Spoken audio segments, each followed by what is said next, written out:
right, thanks so much, Jurnell. The next thing we have is a panel addressing the question, will the rich leave us behind? And we have our presenters for this panel are Ryan Hogan and Mike Morrell, Travis Kupp, and Jurnell Cockhren. And so, guys, please take your seats, and we'll get started.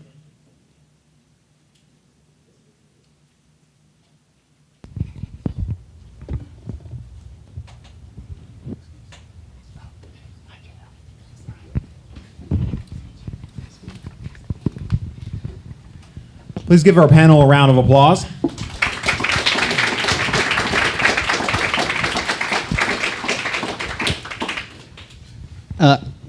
I'm Ryan Hogan. I'm serving more as the moderator for this panel. Currently, I am on the Strategic Foresight team at Mozilla, and we're just trying to be defenders of the people, creating a decentralized internet, just like you would see straight out of HBO's Silicon Valley Season 5.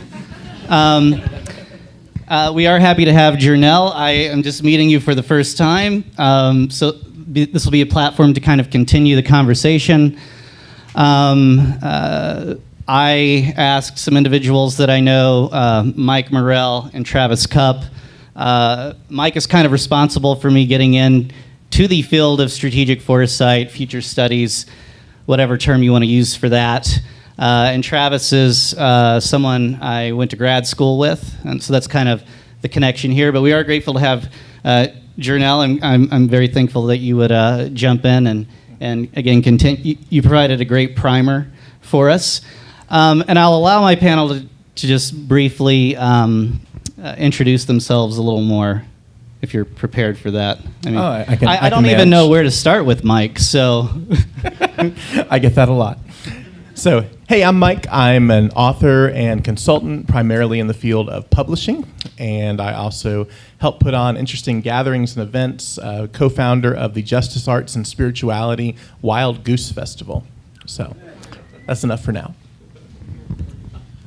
My name is Jurnell Cockhren. I write code for social change. I try to figure out what data and what code can be written and used, either also written or also ran by as many people to hopefully, change the world for the better. My name is Travis Kupp. Not intentionally, but I've spent my career working with companies that are like over 100 years old, trying to think about the future and do something about it. Oh, thank you very much. So yes, the title of this panel is "Will the Rich Leave Us Behind?" It actually came from a Douglas Rushkoff article that was recently released on Medium. I think the title of that is "Survival of the Richest." I don't really know which title we're going with, but they both kind of function for our purpose. But yeah, Douglas Rushkoff, he's a media theorist, a lecturer. I think he has some connections to like the cyberpunk scene. I've always been kind of conflicted by him. He's kind of been an outsider in this field of futurism or strategic foresight. He's been very critical of it, but at the same time he operates within it. He even points that out in his article. He took this gig because it paid him a lot of money, and he experienced this very weird, we had this very strange experience from that. Maybe I kind of envy him because I want to be that person, just being critical of my own field while also getting paid to do that. But yes, he released this article probably about a month and a half ago, and I was trying to get an idea for what topic we could discuss. And in a more abstract way, what kind of got me thinking about using this, if you take Micah's ideas that he posits that, transhumanism can really only function in a Christian context, or that, and I'm paraphrasing very poorly, but if also Christianity can only continue in a transhumanist lens, I was thinking about, the verse, well, if the rich truly are going to leave us behind and transcend while the rest of us are left here to, live our lives, what about that verse that says it's easier for a camel to pass through the eye of a needle than for the rich to enter the kingdom of God. More of an abstract thought. But what I really... the article is relevant because I think he... well, first of all, I do appreciate Rushkoff and his acerbic tone, and he is essentially challenging some of these kind of elitist ideals, certain deals that are pervading Silicon Valley, which some of you might touch on. But his article does, it tacitly explores some of the existential risks that transhumanism presents. And I don't really want to be an alarmist. Maybe I'm a little more cautious than I was in my younger and more vulnerable years when I was more techno-optimist. But this came out of his idea for a current project of his called Team Human, where again, he's just really trying to be a champion for the people, making sure that we're thinking through these things and trying to celebrate our humanity, but also, convey that this is a team sport that we're participating in.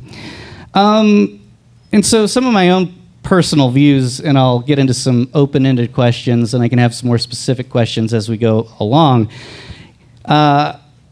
Transhumanism doesn't have to be some doomsday dystopic undistributed future. We do have the power to guide it, and kind of as Jurnell pointed out, maybe those actions start today. But some of these open-ended questions, so how might we provide protection and provision to those who cannot or choose not to kind of use transhumanist technologies, and how do we do so without disparaging their humanity? Again, that kind of opens all kinds of questions. Are we all still human at any place along this spectrum of humanity? How might we prevent, the privileged or from the affluent from going on a never-ending power play? And how do we stay prepared for the myriad of new challenges that we will inevitably face as this technology unfolds? And so with that, again, I know it's a little open-ended. I'll just let my panel, anyone can jump in first, or if we want some order. As I've just met Jurnell, maybe this isn't as organized. It'll become more self-organizing, just like the trajectory of technology. But we'll just let Mike jump in. Okay, sure. Yeah, thank you. And first I want to say that Rushkoff is one of my favorite cultural commentators, precisely because of how idiosyncratic he is in a lot of ways. I really recommend you look up this article on Medium. You can even listen to it. It's like 10 minutes audio version. But I think he would be really at home at a gathering like this, because while Rushkoff is not Christian, he is Jewish, of a mystical variety. And some of my favorite writings of his are actually comic books. Among other things, he's also a comic book and graphic novel writer. And his series Testament explores this sort of intersection of the biblical narrative and change. And so, but even in the subtitle, "Will the Rich Leave Us Behind?" I think there's an interesting subtext, which is that they haven't already. And it depends on how we define rich and how we define leaving behind. But an example that he uses in the article is that of cell phone production. Cell phone production, because of certain rare earth metals, involves extremely extractive practices that are dubious for the environment, and they involve slave labor. So he talks about how there's a company, what was it called? Was it something phone? Fairphone. Fairphone, and how Fairphone was seeking to make a smartphone completely using fair labor practices and fair ecological practices, and that by the end of the process, the CEO lamented that they had to call it Fairer Phone because it wasn't quite there, even with their super ethical guidelines. And so, if we regard most of us in the United States as part of the global 1% relative to the poverty level of the world, there's this question of how do even our current technological practices leave everyone behind, never mind if we end up using nanotechnology to achieve digital immortality and soar off to the stars.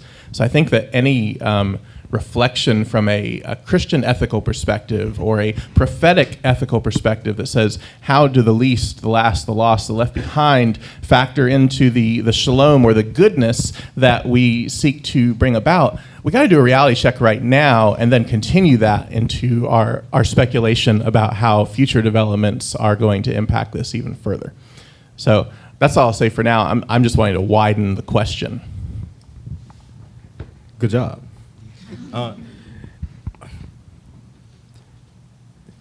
So the way to I want to challenge again the whole idea of individual augmentation and say let's replace it with societal augmentation. And so we already seen examples of how the rich or those with more access has kind of left people behind. A great example in technology is Bitcoin, right? Cryptocurrencies in general, right? And so we've seen the technology I have access to as a technologist, I've been in the field for over a decade, it's far beyond than anything that people usually interact with on a day-to-day. At least they're not consciously aware of that. And so the wins and the beauty of the technology that I've seen and the power of the technology that I have day-to-day access to is hard. It's only been distilled to the masses through a consumerist means, you know. So we have to find ways to distill all of the power of technology that we've developed over the last decade and for the next coming decades in ways that are beyond just simple consumerism.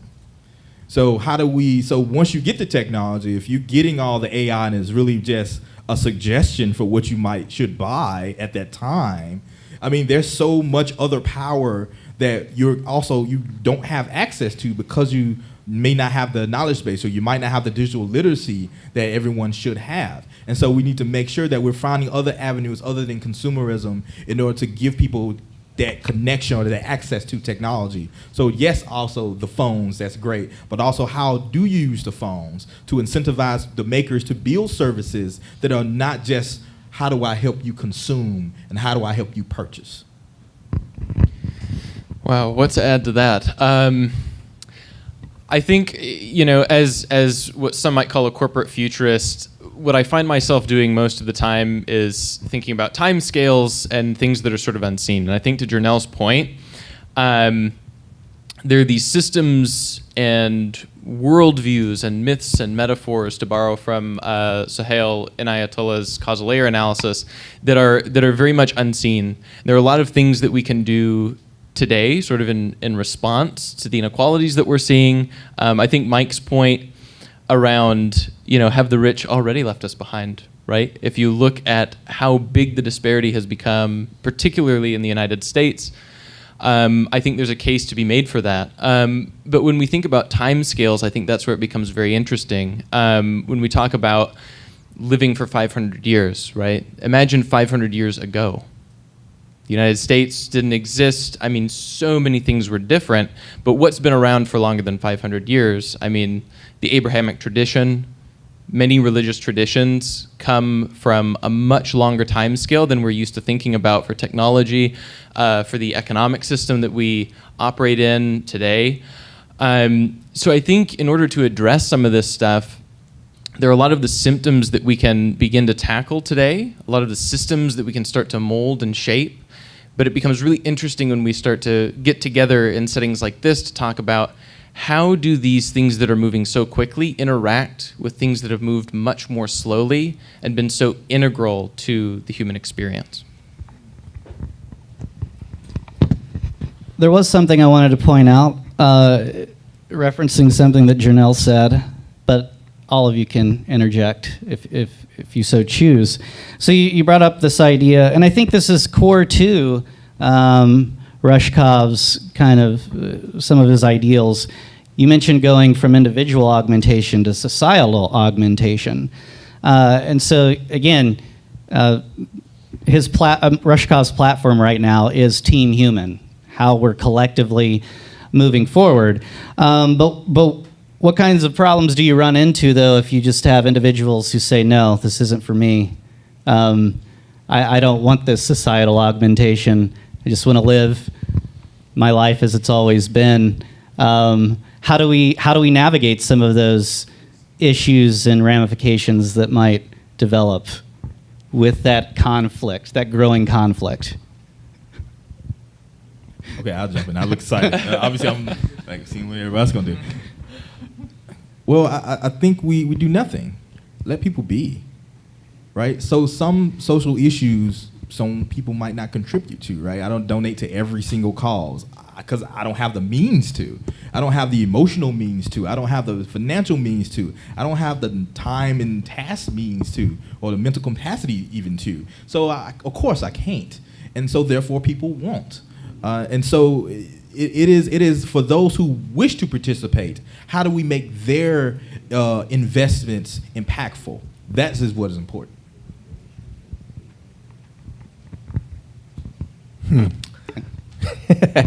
Yeah, I don't know that I have anything else to add to that, except, when you're talking about, I feel like what you're talking about with, sort of societal augmentation is common good interest versus individual good interest. Mm-hmm. And I feel like our country is founded on the hustle. We are all about our individual interests. And that's created so much innovation and so many interesting adaptations. But my concern is that maybe we've lost sight of the common good, which in most, communal societies, starting from our, ancient gathering and foraging days, was first and foremost. There was a center of gravity that was a we space rather than an I space. And so one of my questions about the intersection of transhumanism and Christianity is how can we find that common good space? And one thought that has occurred to me is that transhumanism functions to technology like eschatology functions to Christianity.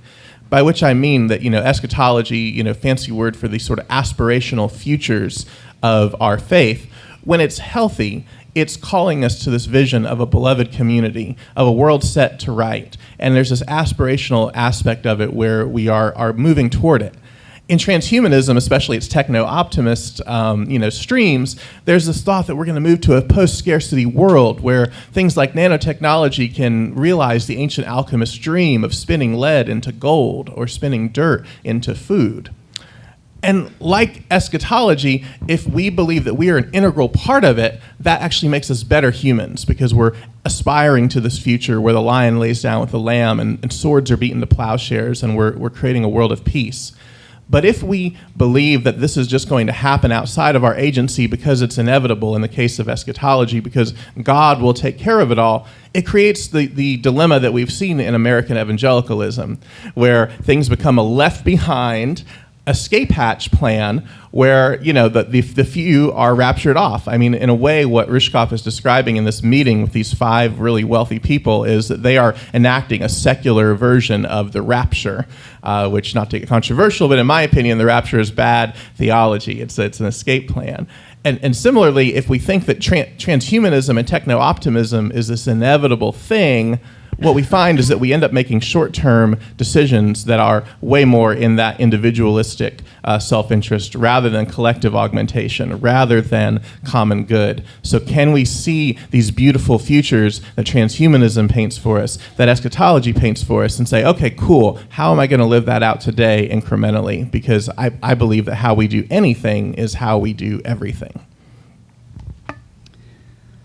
Travis, would you like to, comment on that, as Mike laid out, the hustle phenomenon that we've dealt with? On the hustle phenomenon, well, maybe not I just specifically, remember, but I think this question of what's inevitable is a very interesting one, right? I mean, that's the title of Kevin Kelly's book, right? It's like the inevitable. Like, here's the stuff that is going to happen. I think there are certain things which are borderline inevitable just based on the momentum that we have built over centuries. The creation of the atomic bomb, was that inevitable? Maybe. But is our assured destruction by nuclear weapons inevitable? I don't think so, right? And so with any of these technologies that are being investigated, where applications are being developed for them, I think there's a certain level of inevitability that we will discover the means to do many of these technological things that enable transhumanism. Whether a negative transhumanist future is inevitable, I don't believe that it is. And I think that a lot of the systems, especially as we start to think on these longer time scales, such as what is the economic system that makes sense for us? What is the way that we organize ourselves as a society? My hope is that it will enable us to rethink a lot of those things, and I think it already is to a large extent. Sorry, I was thinking about something else. No, I mean I was listening, but I was just trying to Thanks, structure Ryan. another Thank you. So Don't mind us. I've already left y'all behind. Uploading to the. Oh, I'm sorry. Yeah. Joining the cloud.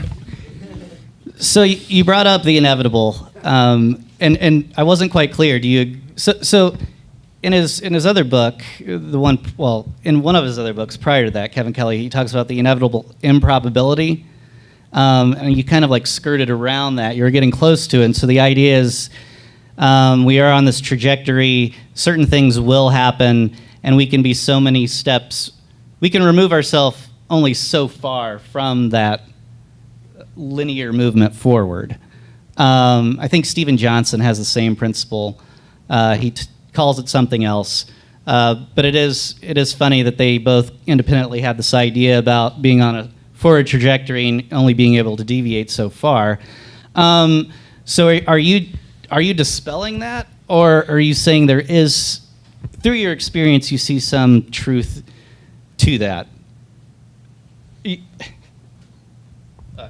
a good question, and I don't know that I have like sort of a hardened opinion on it at the moment. But I think that it's important for us to look at sort of deep history, as it were, when we think about the future, even on a short time scale, right? I think to the point of escapism, to believe that in a very short time horizon that we'll just sort of radically transform things into a utopia and disregard all of the struggle that humanity has been through to get to this point, you know, in the past is unrealistic, right? I think we have to acknowledge our past and be very mindful of it before we think that we can really navigate these futures. I mean, and the other thing is that a lot of these things I think are going to take a long time.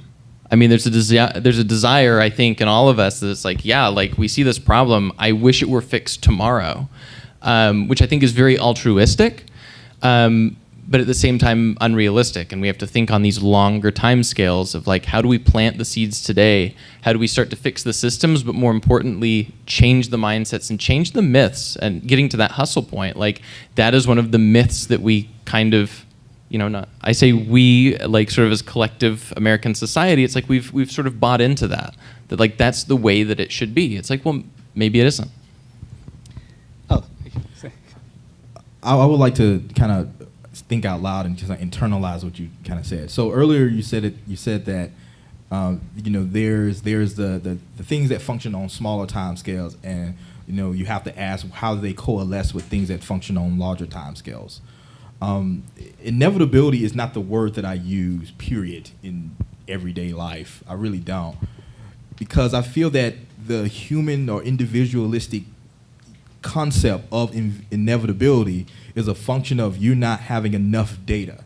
Things that are possible, if it's inevitable, that means that's possible. That means it's doable. But for me, from the individual as a human,